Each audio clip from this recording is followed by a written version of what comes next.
Samantha, let's take it up from the top. The NASDAQ has been sort of struggling over since probably the first week in June. You've been following the AI trade. Let's begin with that in semiconductors. So we've been very much in a tight range for the past 2 months solidly. Part of the reason is we are having a rotation. So while the AI trade, basically the mania, if you will, kind of meets a little bit of exhaustion after an astounding quarterly result, which is the SOXX semiconductor ETF was up a scalding 100% from trough to peak April to June. And then we also had the Qs. The NASDAQ 100 was up 30%.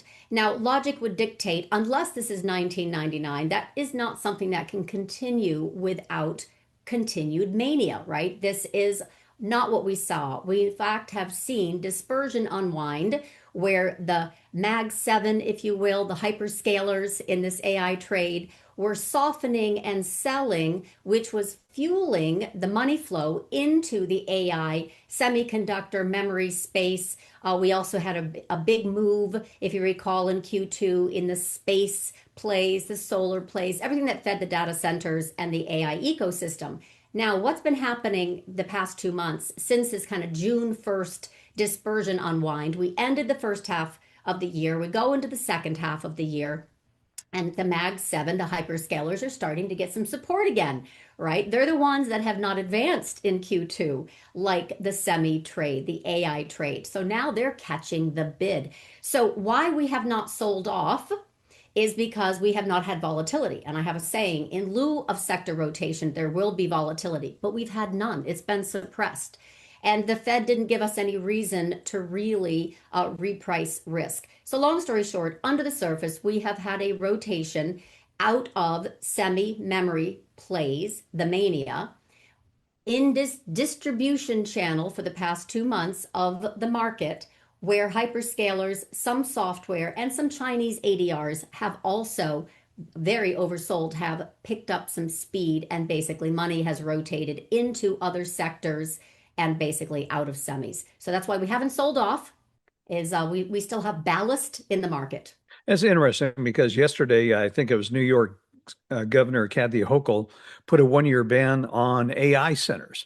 So there seems to be a growing movement against AI data centers, but we have, I think we have over 5,000. Nobody even comes close to us. So this is interesting because the moratorium in the data center build out is so they can do further studies on the community impact, et cetera. And there are obviously worries about water contamination and energy bills for local residents, noise pollution. So it has also, this AI exhaustion theme of mine into the summer is basically hitting a wall because of that, but also because earnings have been outsized, right? Incredible gains that we've had in earnings. Earnings estimates increased 10, 11% for 2026, and guess what? The S&P is up about 10%. So the data center build out is hitting a temporary wall because of community concern and backlash. And that's also helping. But it's also, earnings are as good as it gets. So you see that we have basically NVIDIA reported they crushed earnings and then sold off. Micron reported they crushed earnings and then sold off. Samsung over in South Korea, oh my goodness, a 19-fold increase in profits year over year, they sold off. Just recently, Taiwan Semiconductor did some early some posting. The point is they sold off. So we have an AI trade where everyone is long, and now we're hitting some of this as good as it gets earnings. Not, I don't want to say concern, but prove it. Prove that the second half is going to be as robust as the first half of the year, on top of the fact that we also have lots of pushback, like you just said, right, in community concerns around data centers, and now some policies that are going to trip up or delay this build out of the data center extravaganza. So that's really another reason for this momentum slowdown. But that's actually painful for bulls because the mania feeds on itself, right? Oxygen to a fire. And once you start taking away that oxygen, the fire can burn down and those bulls can get worn out, shaken out, which is kind of happening right now. And we can actually turn lower if long-term growth estimates turn lower. So I think right now we're hitting lots of logical resistance in this AI trade narrative, and data center moratoriums are one of them. Let's turn our attention to oil right now. I got WTI at roughly 79, Brent at 85.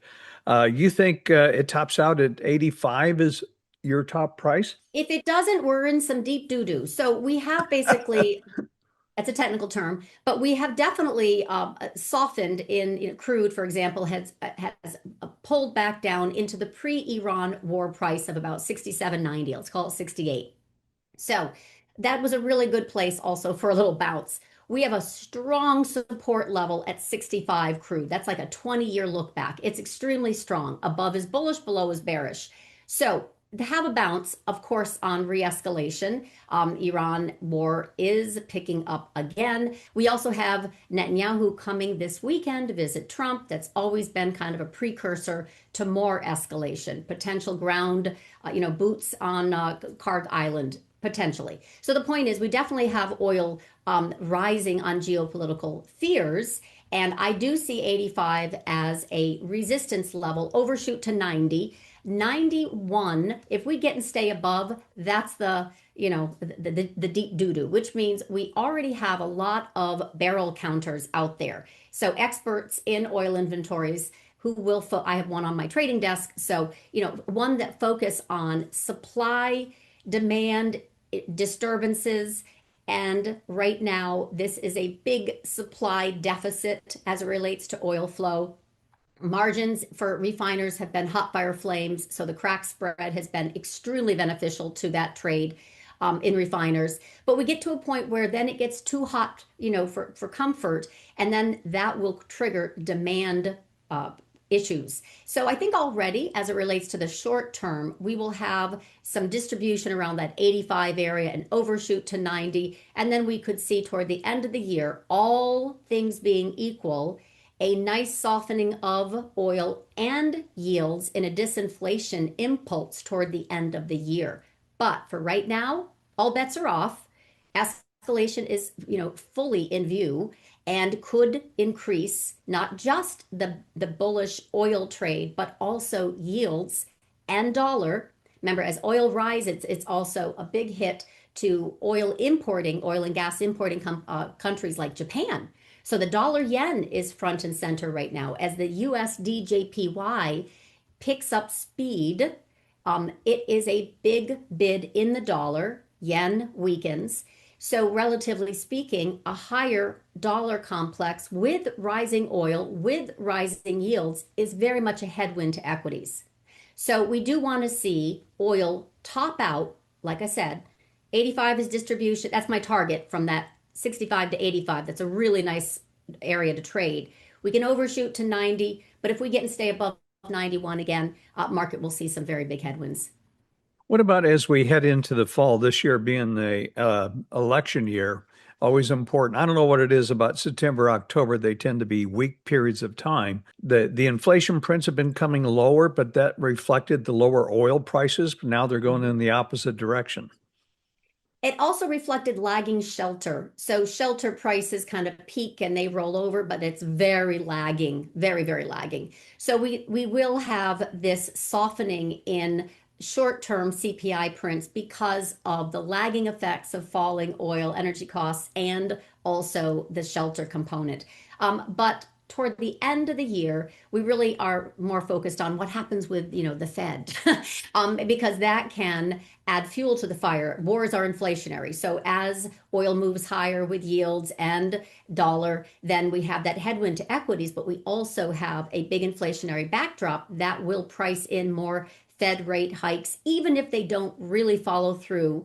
And this is a mixed audience, right? We have Kevin Warsh, Fed chair, who really wants to change the inflation data metrics by which the Fed bases their decisions. We also don't have consensus amongst the doves and the hawks on the FOMC board. So the risk would be if we do have this backdrop of inflation, war is inflationary. It is. That's not a question. But later, then we'll start to turn higher and you will start to feel the energy crisis, not just talk about it. You'll start to actually feel recession vibes pulled forward because the 10 and 2-year yield curve will flatten further. So right now we're in a mini steepening, but we've had we have some things to look ahead as guardrails. Oil price, Fed rate hikes, being priced in right now. There's only one expected this year. Inflation expectations getting priced in, but right now they're dampening. So I think right now this is a focus on the war for sure and all the consequences intended and otherwise. But if this is resolved into the midterms, which are typically, as you said, seasonally weak, September, October for sure, then we could actually kind of pull forward this disinflationary effect toward the end of the year. So Well, all eyes on oil for sure. let's talk about interest rates for a moment. We got the 2 year over four, the 5 year or the 10 years over 4.5, and we've got the 30 over 5. Where do you think interest rates are going from here?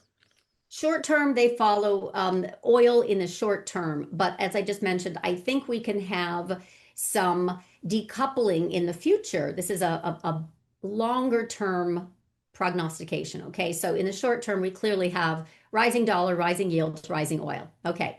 So that's also cost of capital, access to capital. It's rising. I don't think Fed is going to hike because they have 10 trillion in short duration T-bills to roll this year. Borsch knows this. So I don't think we're going to have that particular headwind from the Fed coming, but they also can't be supportive because wars are inflationary. So they can't be cutting into this inflationary backdrop. So range bound with yields is a thing unless we have a yen free fall.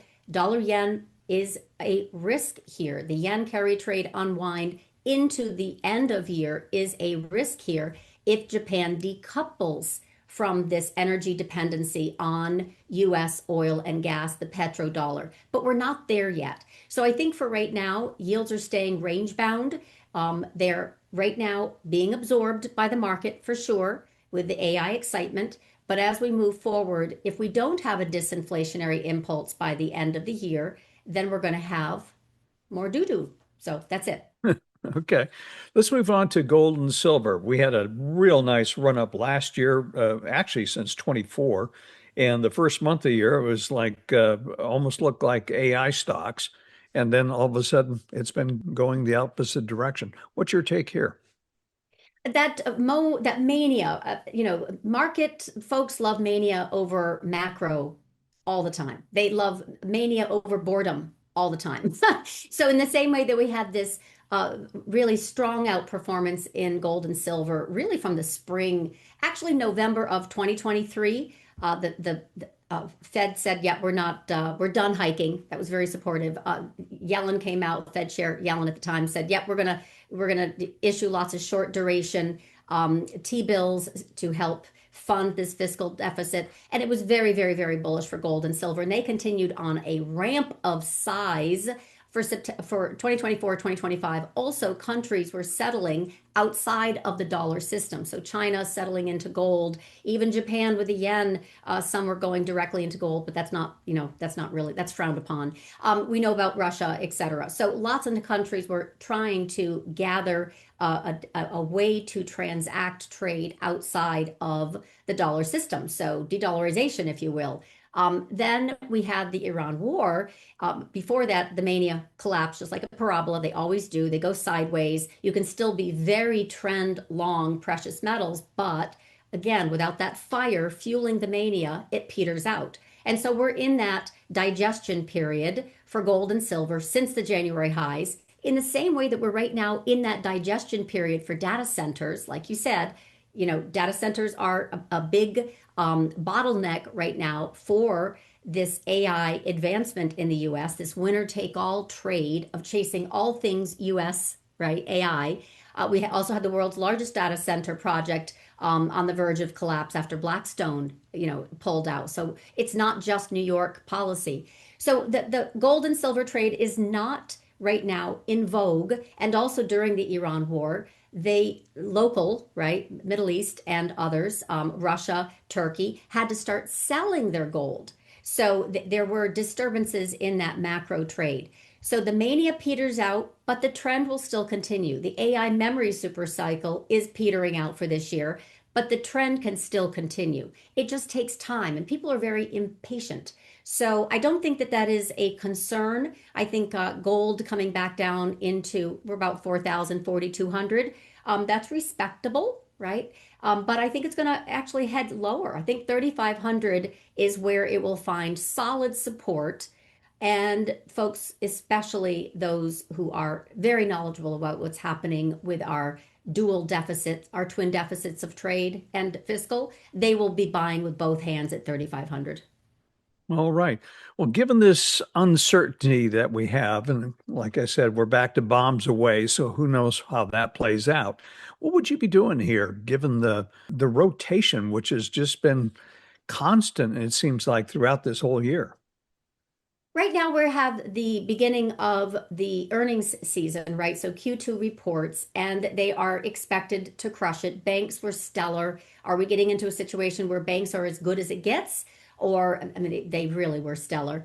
ASML, within the AI ecosystem, they are going to report likely beats. If they don't, they will be penalized badly. IBM just pre-reported and said we have a SaaS apocalypse, which is software as a service. So companies that are no longer contracting, believe it or not, like Starbucks with IBM and others to the tune of 400, million in their line item, their budget, they're now creating their own AI to replace some of these services that they have been using for many, many years. So you got to pick your spots within software, which is what we're doing.